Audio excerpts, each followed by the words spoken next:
Well, where everybody's preparing to go to New Orleans. That's where the big American Clean Power Conference is going to be, and it is going to be huge. Everybody I talk to in the wind industry is going. So it's going to be, I think the attendance is going to be fantastic. I'm excited for it. You guys won't have any fun, though, because you'll miss me. That's right. We'll think of you while we're at the great New Orleans restaurant. Hanging on the Bourbon Street. And the music, that's a big reason why I want to go there. We can FaceTime it to you. How about that? Please do. So when this episode released next week, which is be Tuesday, ACP will just be starting. And FYI, there's going to be some exciting stuff happening on the show floor from what I can hear already. So stay tuned next week. This week, we talk about a number of topics from all around the world. In China, they're building a wind farm at about 14,000 feet, 4,500 meters. And Rosemary talks us through, like, what does that mean to build a wind turbine farm that high? Do you have to change the blades? Air density is less. It's pretty complicated, actually. So there's some good input there from Rosemary. And then we move over to AES in the United States, and they are really investing in renewables. They're offloading their coal assets and really trying to move into the renewable energy economy, which is good to hear. We talked about Nordex. Their first quarter report came out. Didn't look so hot, but the future is going to be brighter. And then GE and NREL in the States are looking at something new, low-level jetstreams, and what that means off the Atlantic coast. And then we're going to talk about long-duration energy storage, or at least 8 hours duration energy storage. There was a battery that won an auction in Australia, and we talk about how energy storage technology is going in general. And then we're going to touch in with Aaron Barr here from Wood Mackenzie, and he's going to give us a little bit of or he's not going to be on the show. I'll be clear on that. But we're going to read a little bit about some of his comments on the macroeconomic situation within the wind industry involving the OEMs and all of the vendors and what the output will look like, hopefully, through the end of this decade. And then, of course, everybody's favorite wind farm of the week. We'll be talking about the Seamaid wind farm in Belgium. So stay tuned. I'm Alan Hall, president of WeatherGuard Lightning Tech, and I'm here with the vice president of North American Sales for Wind Power Lab, Joel Saxum, and the Bill Nye of Australia, Rosemary Barnes. And this is the Uptime Wind Energy Podcast.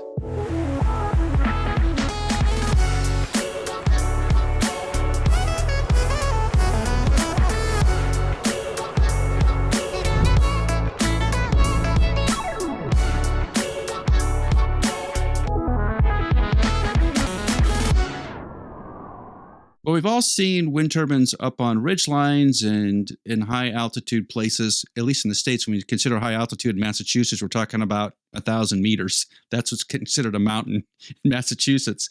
But in other places of the world, they're talking about putting wind turbines much higher up. And in China, China Energy Investment Corporation has begun construction on the world's largest wind power project in Netgu, which is located in a high altitude area. When I say high altitude, 4,500 meters, which in America talk is 14,700 feet. And this place is in southwest China. The wind power project is expected to have a capacity of 100 megawatts and provide around 200 million kilowatt hours of clean electricity to the region. And it's supposed to be operational at the end of this year. So, Rosemary, when you put a wind turbine up where the air is thin, it seems like to me that would be a problem. Is it? Yeah. So obviously, when you go up in altitude, then the air gets thinner. And I just looked it up, and at 4,500 meters, it's something like 60% of the air density that it is at sea level. And so the power in the wind, you can calculate that using the formula P equals half rho V cubed. And rho in that equation is air density and V is the wind speed. So the power in the wind varies linearly with the air density. So if you have twice the air density, twice the power, or 60% the air density, 60% the power, And then because the velocity part of the equation varies with the cube of the wind speed, wind velocity, that has a much more powerful effect. So even though it's not good to go up, up to thinner air, it's not nearly as significant as the wind speed. So the cubic relationship between power and wind speed means that if you double wind speed, you get 8 times as much power. And if you wanted to compensate for the fact that you've only got 60% of the air density, then you would need to have wind speeds that are about 1.2 times what they are at sea level wind turbine. So actually, 18.6% more to be precise. So you can see it's not that much of a difference. And I'm assuming that this site has, wind speeds that are good for the area. So they're going to get, value from that. And then there might be some other reasons to put the wind farm there as well. For example, you might find in that site that the wind speeds the times that winds are high in that area might not correlate with the other wind resources in the area that electricity grid serves. So that means that adds a whole lot of value to the system if you can get an uncorrelated wind site and add it, because it means that you're making your electricity less variable, and so you'll end up needing less long duration energy storage, which is very expensive compared to just adding more generation in good sites. So Rosemary, when we first started talking about this, and I'm looking at these numbers, 4,500 meters, thinking the air density is way less. This is just armchair thinking. My mind goes, man, this turbine has to be designed completely different than something at sea level. Would it have to have a different kind of gearbox, different kind of blades or something to be able to handle that there? But when you say it only really is about the 18.6%, about a 20% increase in wind speed delta from what would be at sea level, do this turbine need any kind of changes, or is it something that might already be off the shelf? It might or it might not. What did you say it was, Alan? Like a 100 megawatt wind farm. So it's it's not small, but it's not huge. They may design some some components separately for this wind farm, but you definitely try not to.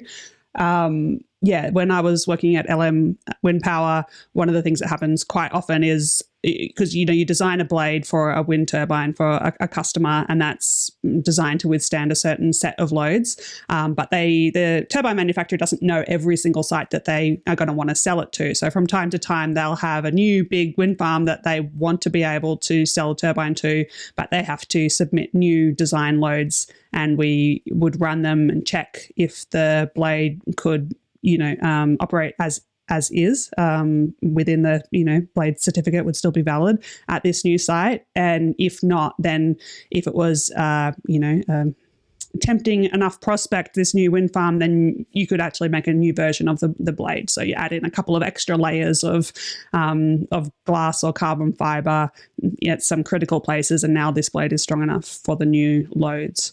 So with this design, let's assume that they've got higher wind speeds than normal, but they've got the lower air density. So the forces on the blade would kind of like even out probably. The one thing that might not quite work is that a wind turbine blade design, it's really specific to a certain tip speed ratio. So the tip speed ratio is the ratio between the wind speed and the tips of the blades. So, a wind turbine blade, it's twisted along the length so that the aerodynamic profile, the angle of attack that it sees is the same all the way along. And that the air that it sees, it varies in its direction because it's got a component that comes from the wind and a component that comes from the rotation. So if you're changing the wind speed, then you also need to change the rotation speed to make sure that those aerodynamic angles all stay correct.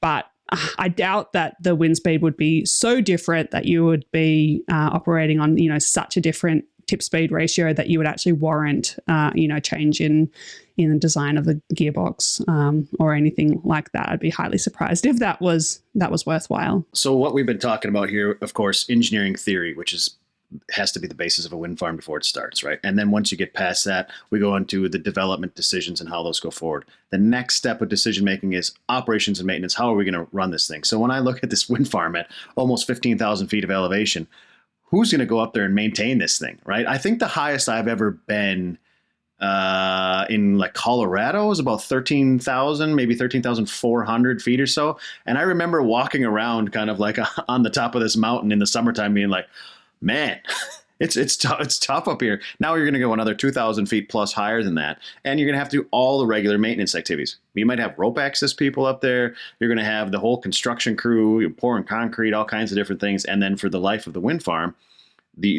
all the people that have to maintain this thing day to day. So, who do we get to do that? Is it the so of course maybe some locals, maybe some guys from Mount Everest from Nepal or something that are good at altitude? How do we do this? I just looked it up, and the highest ski resort in Europe is the Zermatt ski resort, and the highest ski slope at that resort is 3,899 meters. So not so far off.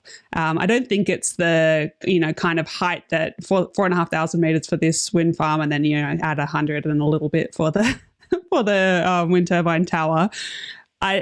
I don't think that that's so extreme that, you're going to be supplying your workers with oxygen, but you would certainly not, fly from your sea level city directly to this wind farm, climb up there, on the ladder and think that that was all going to be straightforward and easy. You're going to want to have a little bit of time to acclimatize, and you're definitely going to feel the effects of altitude when you're doing physical work at that height, that's for sure. I think the technicians are going to want climb assists for sure, or like the 3S elevator lift or something in that turbine. They're not going to want to be just climbing that one. I mean, to be fair, isn't that what we always want when you've got to climb a wind turbine? True story. I climbed a few towers under 100 meters that only had ladders early in my career, but everything over 100 meters has got a lift in it these days, I think.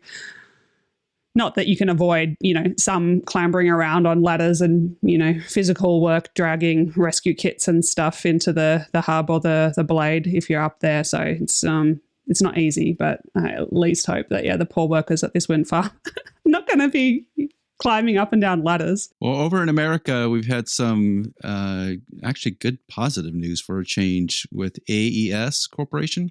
So AES has unveiled a new long-term growth strategy aimed at tripling its renewable capacity by 2027. That's exciting. The strategy includes adding 25 to 30 gigawatts of solar, wind, and energy storage, as well as exiting coal operations by the end of 2025. So shutting down coal, bringing in the renewables. AES will also invest to deliver 10% annual rate-based growth in its U.S. utilities. Renewable energy is expected to be a key driver of growth for the company over the next 4 years. And they give some projections on what they think their growth rate is going to be. Looks pretty positive. So AES CEO Andres Gluski said that the company is, quote, uniquely positioned to create value for our shareholders in the once-in-a-lifetime energy transition we are currently living through. So positive outlook from AES. Seems very similar to things like what RWE is doing and some others, that as an operator, now's the time to go. Is this one of those things where we have to give our disclaimer that says the Uptime Wind Energy podcast is not investment advice? You can't sue us with the SEC or anything like that? It should be obvious when you have 3 engineers on a podcast that they are not giving you any good advice on finances. No, but joking aside, it's great to see U.S. companies jumping on the transition here and shooting for growth, right? So if they're planning it, or if they have guidance of increases of 6 to 8% every year, that means they've got a plan behind it, and that means they more than likely got some capital moving in the background. So it's good to see that. Yeah, AES, another great company, hitting the growth hard. We need some positive news, because I'm telling you, Joel, when you go online and look for wind energy news and just see what's happening on a day-to-day basis, which is what I do, boy, it seems like 70-80% of it is pretty negative. And only in that, 20%. There's some highlights, and which is good. Well, our next story is about Nordex, and of course, OEMs have been having trouble for a while. Well, Nordex released its first quarter numbers. Not so hot for Nordex. The first quarter results indicate a long way to go for Nordex, as operating margin was a negative 9.4%. And sales for the first quarter rose by over 30% to 1.2 billion euros, but Nordex recorded a loss of nearly 215 million euros, a 40% increase compared to the same period last year. They're having, obviously, supply chain issues. It sounds like some of the jobs that they bid on are unprofitable, but they have to wrap them up and finish them because they're contractually obligated to do that. But I think Nordex is thinking like Vestas and Siemens and GE that at the end of this year, things are going to turn around a little bit. And that's what their CEO, Jose Luis Blanco, expects stronger performance later this year. And my guess is that's in part because of the IRA bill. And I think the market is starting to show that. Yeah, maybe it's a question for Phil next time we talk to him about what Nordex market share is in the U.S. because I'm curious of that. Right, basically all the turbines installed last year were either Nordex, Vestas, Siemens Gamesa, or GE. Right, you had the four, and I'd like to understand where Nordex is in the market as far as their market share as pushed by the IRA, because I think that could change some of these numbers. Since you're talking about Phil, can I take the opportunity to plug that he's going to be coming on an Engineering with Rosie live stream? It'll probably be shortly after this podcast is released. So I can't remember the day of the week, but I think it's the Tuesday after this podcast will be released. So you can check that out. And we're going to be talking about where we're at with the energy transition, which is actually a topic that came up after talking to you guys, Alan and Joel.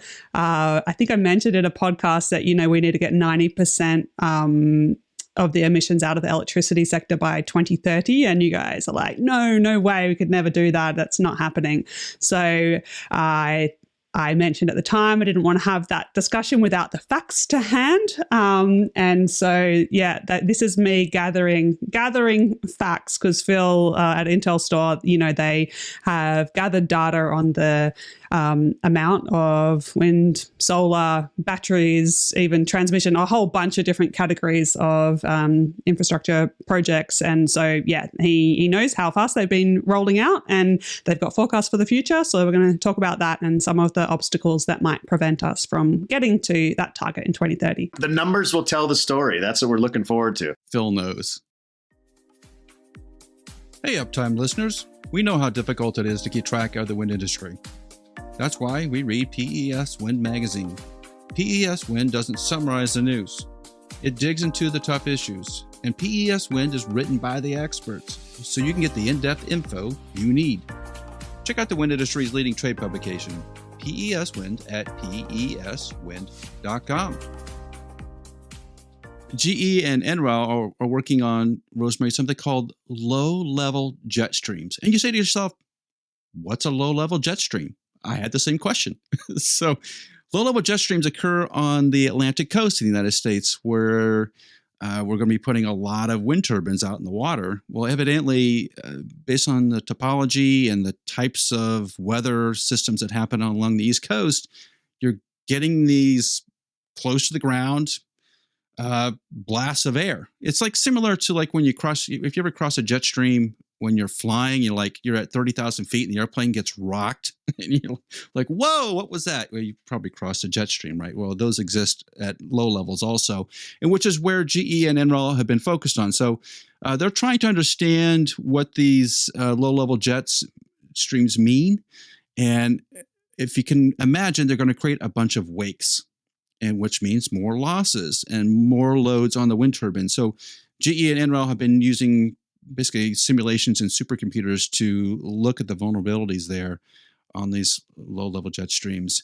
And this is still early from what I can tell, we don't know a lot about what the winds are going to be like offshore in the United States yet. And yet we're building turbines to handle these environments. It does seem a little odd. And My guess on some of these, because there's so much development, Joel knows, on the East Coast, there's a lot of development along the shoreline. My guess is that that development is changing the way the airflow comes off the shoreline onto the water. Absolutely. So just one little concept there before we keep running on it. But Chicago is called the Windy City, right? The reason Chicago is called the Windy City is because it's surrounded by cornfields behind it, which hold a certain amount of heat and moisture. And then it has Lake Michigan in front of it.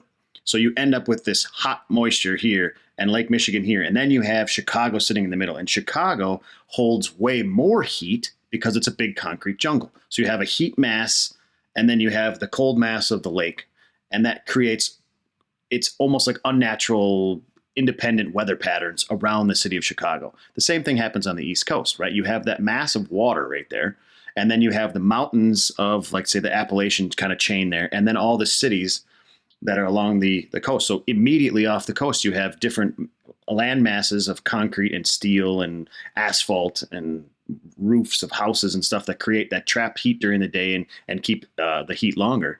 And then you have moisture packed up against those mountains, and then the different temperature from the ocean. So it's going to the man-made objects along that coast also do mess with the weather patterns. Well, I think it was Arc Vera that had a discussion, a webinar even, about wake vortices and some of the unique things off the East Coast where there's these thermal layers that exist, right? And so wakes tend to get trapped in these thermal layers, so they tend to travel much further than first envisioned. And the number sticking in my head, it was like 100 miles. That seems crazy. But now when you start talking about these low-level jets coming off the shoreline, I wonder if they're also getting caught in some of these thermals.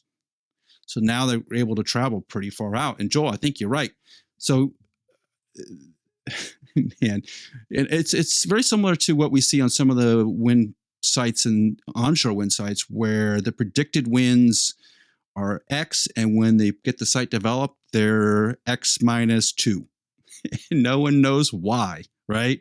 That's a big mystery. It's a very expensive mystery that we really need to get figured out because of the amount of money that's going offshore in the United States, right? Why don't we have the same problem in Europe? It's because all the winds are coming off the water and then hitting landmass. We're just the opposite of that in the United States, where it's coming off the landmass into the turbines. Yeah, I mean, if you look at the weather in the North Sea, just because of the nature of the beast up there, right, the way the weather patterns work, plus the historic climatology of the area, it's nasty up there, especially in the wintertime, right? Like, if you've ever seen videos of it, like, it's brutal. And it's just like, it's not apples to apples. It's apples and oranges, right? It's completely different. Take the Pacific coast, right? The Pacific coast in California has much more steady winds that come across and around the Pacific Rim, because it's coming off the water onto land versus, like you said, the weather patterns moving west to east. And then you also have that shear coming up from the south, from the warmer waters in the Caribbean along the East Coast. And then vice versa, you have sometimes a shear coming down around Newfoundland through Greenland and meeting. So the environmental conditions are just completely different on the East Coast of the U.S. The concern I have about all this is, are we going to start having turbines fail because of the unknowns in the wind? You know, when they put wind turbines up on ridge lines, one of the concerns there is you kind of get these gusty winds, and the winds are not really hitting the blades just right. And you can do some damage to the gearboxes and the blades. Are we going to, and that's one level. I mean, if you do that to a 1-2 megawatt machine, not such a big deal, not fun. But if you do it to a 15 or 20 megawatt machine that's 50 miles offshore, that's a whole different animal. Yeah, I think that because the offshore wind play has been talked about and researched and moved along for a long time, right? We didn't just start this thing a year ago. It's been 5, 6, 7, 8 years that we've been talking about putting offshore wind in the U.S. There's companies like TGS. TGS was a oil and gas data company and has made the switch into, or they still do that, of course, but they have switched into doing some renewables. One of the things that they're doing is deploying a lot of mid-ocean equipment. Mid-ocean equipment can measure currents in the water, temperature, salinity, pressure, all those good things. But there's also floating LiDAR units, right? So they're collecting a lot of data on spec out at these sites where they would be. You get a permit to put a little buoy out there, or a big buoy. Sometimes they're about the size of a vehicle, like a car or so. And they have LiDAR measurements of the wind resource. So they've been tracking this wind resource for quite a few years now to ensure that when someone spends $4.7 billion in the New York Bight auction, they're not buying a lemon, basically, you know? Hey, Joel, does LiDAR affect whales? No. Okay. I thought we ought to just say that now, because I swear to you, if I read another whale article about some wind development that is not even happening at the moment, I'm going to just lose it. For our listeners, LiDAR is light detection and ranging. So it's basically a way of sending light photons out and measuring the returns on them for getting distances. So if you point, there's a way to triangulate beams and point them into the clear blue sky and measure wind resource. Yeah, it's like magic. But boy, if you have been following New Jersey news, political news, there is just so much about whales and dolphins. And anytime a dolphin or any sort of mammal washes up on the beach in New Jersey, it is a political firestorm at the moment, and nobody knows anything. Both sides are just talking out of their backside. It's just somebody's got to walk into that conversation and tell them to stop and figure it out. Like if a whale has died there and has got propeller marks on his back, can we just assume that it wasn't a wind turbine? Can we do that? I mean, that's we don't have to do an autopsy on a whale that's been hit by a boat, I wouldn't think. But man, it's insane right now. Speaking of insane, let's move on to Australia. She's right here, man. She's right here. Nice segue. In a surprising turn of events, a proposed big battery with 8 hours of storage has emerged as the winner in the New South Wales state government first long duration storage tender. The 50 megawatt battery will be built by Lymondale, at Lymondale by German energy giant RWE, next to an existing solar farm also owned by RWE.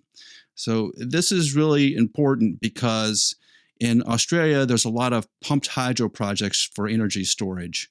And there were several that bid on this project, but didn't make it, that the battery was less expensive. It had to be less expensive. There's just so little to do there. Just the cost of the batteries and putting it on the site. That now all these pump hydro programs are wondering, like, what does the future look like if we can just put batteries everywhere? Maybe the pump hydro isn't as necessary. And maybe everything's swinging over to batteries. Is that what you're hearing down in Australia, Rosemary? It's definitely big news for Australia, and I think it's globally significant as well. In Australia, nearly all of our grid scale batteries are between 1 and 2 hours duration, and they're mostly not used to like time shift renewable energy or energy arbitrage, where you charge using the really cheap electricity supplied by all of the solar power in the middle of the day and then supply it in the evening when there's no solar in the grid, but when people are using a lot of electricity. So we're using it very little for that now. And that's true mostly around the world. I know in the US there are longer battery durations than elsewhere, and I think I should have looked it up before this, but I'm pretty sure there has been an 8-hour battery or two that's won auctions, similar kinds of auctions in California. So I don't think this is a world first, but it's amongst the world first. I doubt that there's any 8-hour batteries actually installed yet, probably just announced. So it's a big deal from that perspective, and it is interesting. It's compared to pumped hydro. And in Australia, we've got a lot of talk about pumped hydro projects more so than we've got actual ones. The only one that's actually under construction, there's a couple of small ones, but the only major one that's actually under construction is Snowy Hydro 2.0, and that is plagued by delays. At the moment, one of their tunnel boring machines is stuck and has been for some time. I think I heard that it only made it 50 or 80 meters or something before it stuck itself and has been proving hard to get out again. Apparently, it's not actually that uncommon that these machines get stuck, but it's things aren't progressing, and the time keeps blowing out and the cost keeps blowing out. And I think that's one of the key points about hydro projects in general.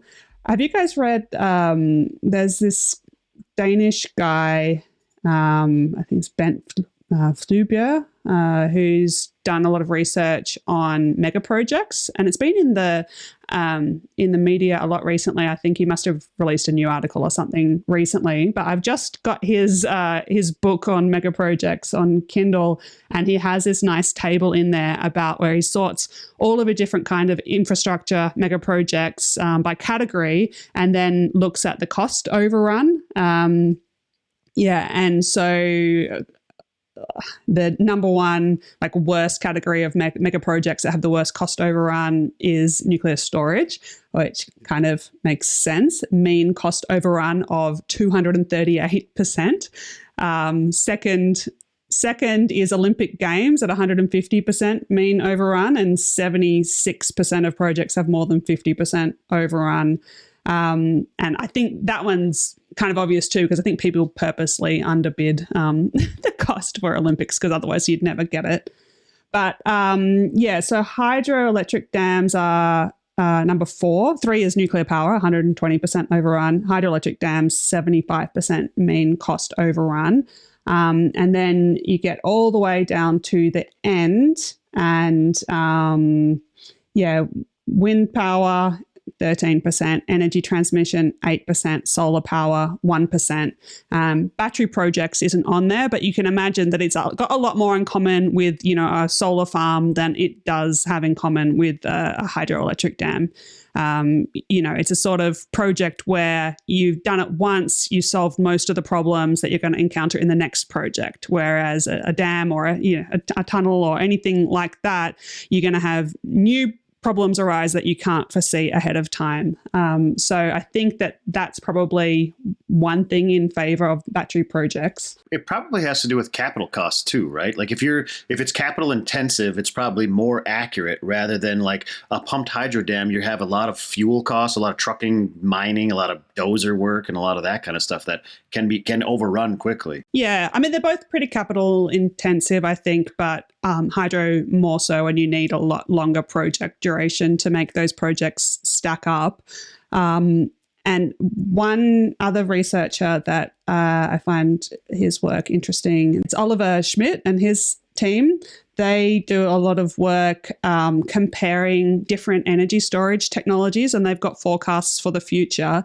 And so this paper I'm looking at, I was using it a few years ago, and so it was published in 2019. It's called Projecting the Future Levelized Cost of Electricity Storage Technologies. But he's got all these really cool charts for projections for different timeframes about which energy technology is going to be the cheapest for certain use cases. So on one axis, he's got the duration of energy storage, and then so that's on the y-axis, and on the x-axis, he has frequency discharges per year. There's there's different economics if you're using your battery, if you're cycling it once per day compared to once every week, for example. And if you look at the different charts over time, we see that pumped hydro is the cheapest for longer energy storage durations, and lithium-ion batteries for shorter energy storage durations. But the crossover point where it changes which technology is cheapest between those two, it gets longer and longer the further you go. So the first graph starts at 2015, and it's basically always pumped hydro. Then by 2020, you see at 1 hour, it's cheaper for a lithium-ion battery, and beyond that, it's pumped hydro. And then in this chart that was published 2019, so they did the research a bit before that, 2025 had the threshold at about 4 hours. And it wasn't until 2030 or a bit after that 8 hours was cheaper for lithium-ion batteries than for to do it with pumped hydro. So based on this one single data point, you can see that we're moving faster than expected. Lithium-ion is eating pumped hydro's cake faster than we expected. And I guess it's all to do with how do you expect the cost of the technology to come down, and also the cost of materials? I know lithium prices spiked a year or two ago, but now they're down again, and still dropping. So that would have a lot to do with it as well. But yeah, I think it's really interesting to go back to these previous projections and see how are we tracking. And seems like lithium ion is set to take over longer and longer storage durations, a bit faster than we thought, which also makes my mind immediately go to all of these crazy new energy storage technologies that we see emerging, like thermal energy storage and gravity and, compressed air. Everything, it's all geared around that 10-hour-ish energy storage duration and, maybe a bit more. But it seems to me that they're at risk of lithium ion batteries just, totally sealing that off before they, ever get a chance to commercialize those technologies. So my advice to energy storage startups would be try and, aim longer, try and future-proof a bit. Maybe you're going to want to be more in the 20-hour duration. But I mean, that's tough because the economics of that long energy storage are pretty hard to see how that happens without government intervention to pay for that security, and who knows what that's going to look like until it get there. But anyway, super interesting it's kind of like watching a football game or something. Who's going to win? Do you think 10 hours makes sense, like from a cultural standpoint, right? Like 10 hours gets us through a section of the day, right? 10 hours gets us through the workday, or it gets us through a night, or it gets us, or is it purely economics driven? The reality is it should be purely economics driven. I think that the comparisons that you made, that's the sort of thing that, people like to think of it in terms like that. Is it correlation or is it actually real? I don't know. Yeah. Yeah. I mean, I did it myself at the start saying, a 4-hour battery can shift solar power from the middle of the day to the evening.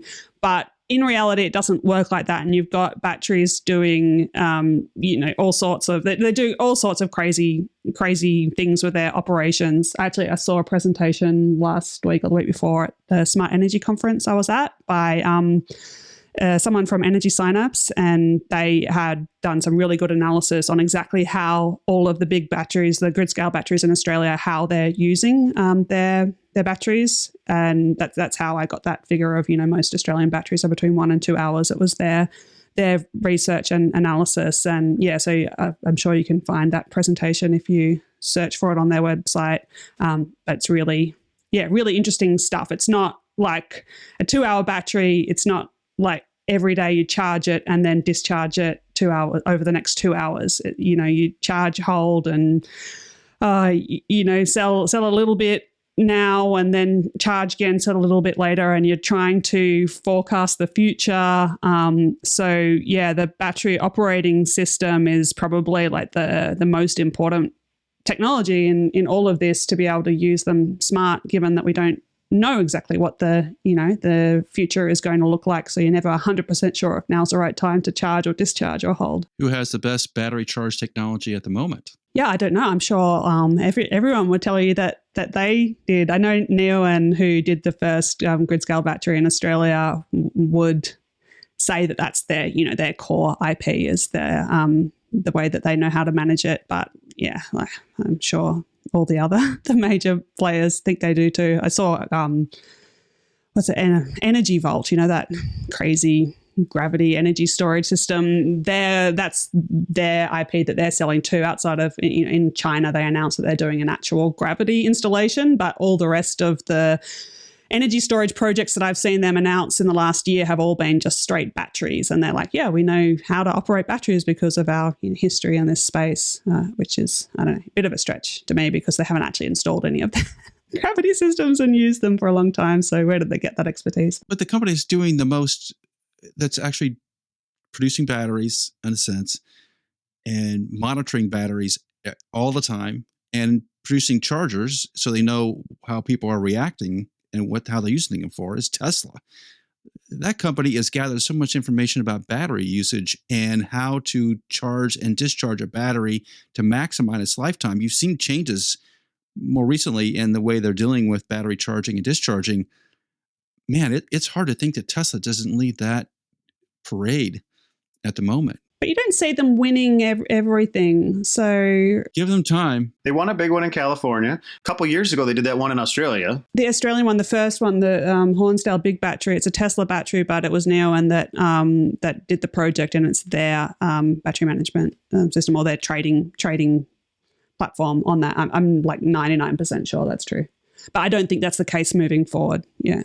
Anytime you give engineers time to study how a piece of equipment is operating and to make adjustments on the fly, that's the best way to get to the peak of operation, is letting your engineers just work with it for a while. And you know that Tesla engineers have been working on these batteries for 5, 6, 7 years, pretty hard.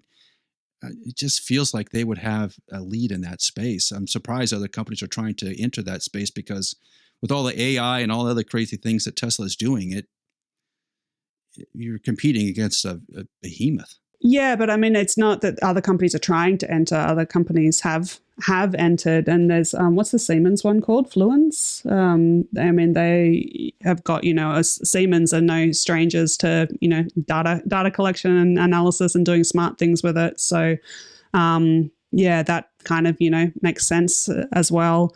And then like I mentioned Neoen again, but that's kind of their core thing as well, specifically with renewable energy that they manage. They operate their assets, I'm pretty sure, all their wind and solar and batteries. So they know a lot as well. And then there'd be at least half a dozen other players beyond that that are bigger or smaller, but doing smart things. It was still early days for this. And I think that the market is totally evolving as well, because, it's one thing to have the first battery in the system, the first huge battery.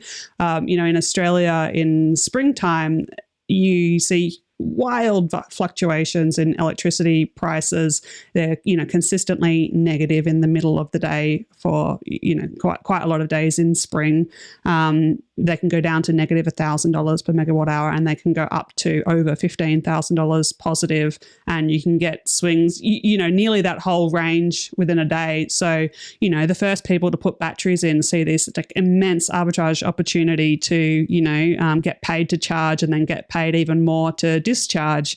But every person that installs a battery is making that the shortfall just a little bit less, and so eventually in an efficient market you'll get to a very smooth kind of system. So it's really hard, even when you see dollar signs, when you look at these duck curves and you're thinking about buying a battery.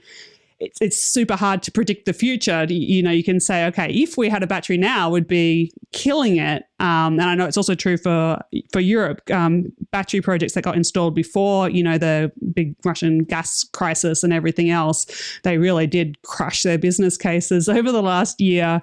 But you install one now, and then, in 6 months or a year, you have actually got it up and running and you're making money. How many other people did that? What does the duck curve look like now? So it's really hard in the absence of some sort of government support or utility scale support. It's pretty hard to actually have the confidence to invest like that. And that's why you see these big batteries. They don't come from people that are just like, oh, I'm going to make a ton of money. No one told me to do this. I just decided to. It's always in response to, a government saying we want, this amount of energy storage. And yeah, in the case of Australia, it's in response to some of the big coal power plants closing down. And we know that we're going to have to replace that, and that you can't just, wait until the plant goes offline and everyone's lights go out. That's not the right time to start thinking about long duration energy storage. You need to think about it a year or two ahead at a minimum. It sounds like it's really not that bankable of a solution, right?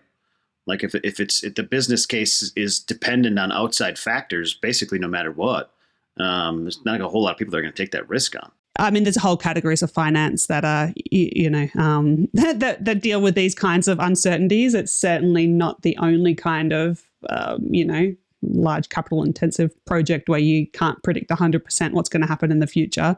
But it's definitely not as easy as, I don't know, building a wind farm where all of your output is tied up in power purchase agreements. That's like rock solid. The wind is not going to change over the life of the wind farm. It's the average wind speed will be very close to what you thought it should be if you did your site assessment properly.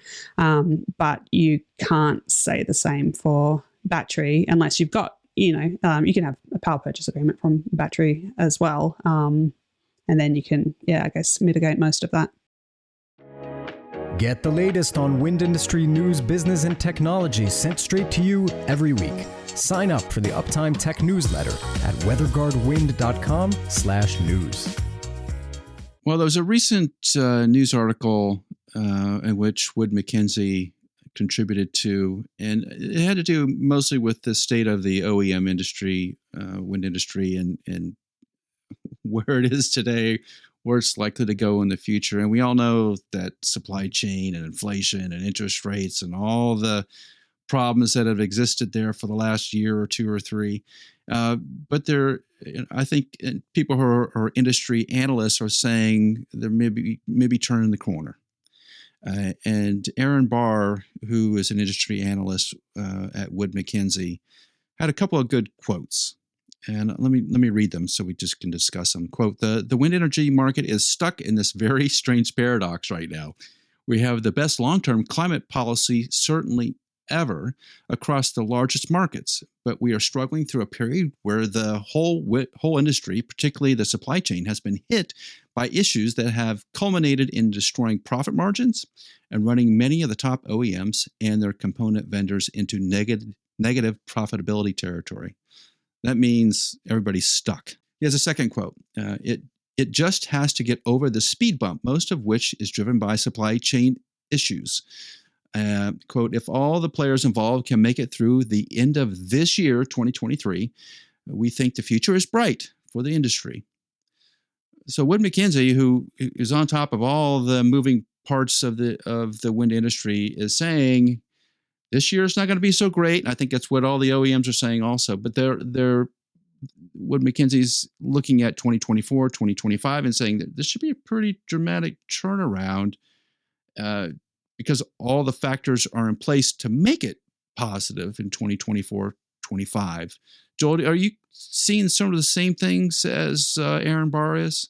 Yeah, when the IRA bill came out last year, everybody was super excited. Of course, it's a fantastic thing for the renewable energy transition here in the States.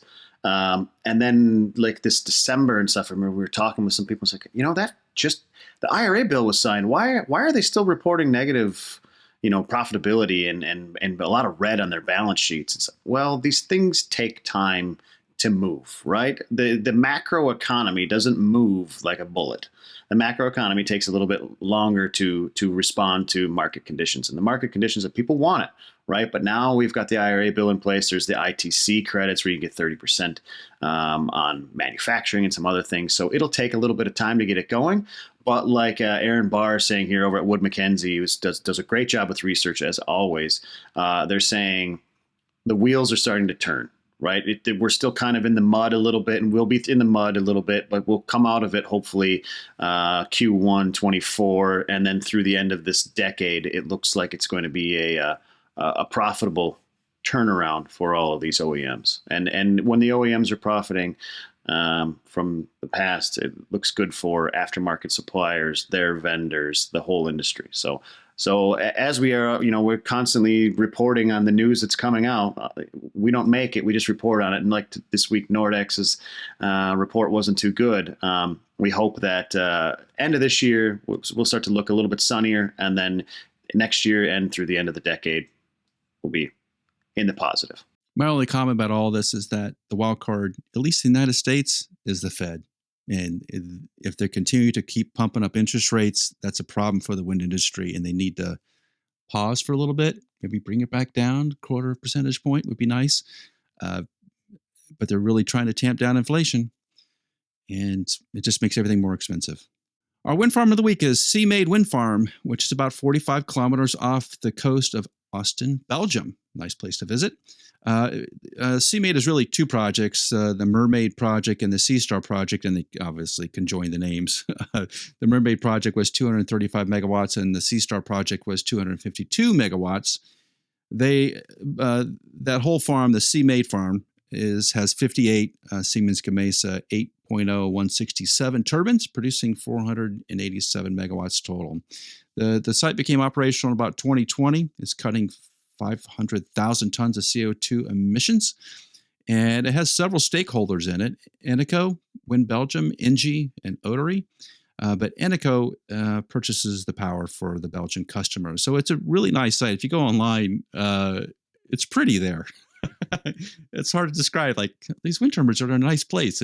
Belgium's a nice place. So it's a pretty wind farm. And it is our wind farm of the week, CMAID Wind Farm in Belgium. That's going to do it for this week's Uptime Wind Energy podcast. Thanks for listening. Please give us a 5-star rating on your podcast platform and subscribe in the show notes below to Uptime Tech News, our weekly newsletter. And check out Rosemary's YouTube channel, Engineering with Rosie. And we'll see you here next week on the Uptime Wind Energy podcast.